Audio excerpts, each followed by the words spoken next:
My name's Elise Mealy, and this is Lewie, and we had Lewie back in July 5th of 2020, and he spent about 7 days in the NICU. He had IUGR, so intrauterine growth restriction, I think is what they call it. So I was induced at 39 weeks. My induction was pretty quick. It was only like 12 hours, so I was induced at 9 a.m., had him by 9 p.m., and then like by the next morning, his blood sugars just weren't regulating. So he went to the NICU and spent about 6 days trying to regulate everything. Took quite some time. There were days where we're like, all right, tomorrow morning's the day and we're gonna get out of here. And then tomorrow morning would come around and we're like, well, maybe not.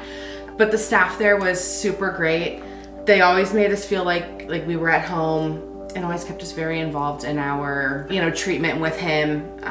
Danielle, she was just wonderful. I think she worked nights when we were there. I would wake up to pump in the middle of the night. I'd wake up to go to the bathroom, and she was like, call whenever, you'll never be a bother. And so I would call whenever. Sometimes it was once a night, sometimes it was twice an hour. Just because that's what I needed to hear to feel like I was there. I have a 5-year-old, and at the time she was 4, so I had to be here and I had to be there at the same time, which is obviously impossible. My daughter drew Lewie like a little rainbow, but she knew that my daughter wanted to see her baby brother and stuff, and so she took a picture of Lewie with that note and sent it to me.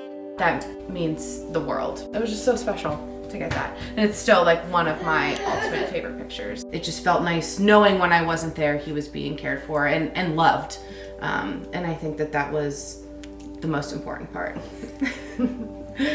What I love most about giving birth at UPMC Lititz is you give birth and recover in the same room. I had a midwife come in, and she literally sat down next to me. It was not like a patient-doctor relationship. It was just kind of like a girlfriend caring about another girlfriend.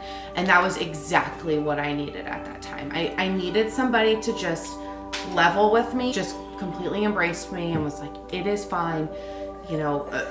He's getting the care he needs. And it was just what I needed. Yeah, I just think you just have a wonderful staff there.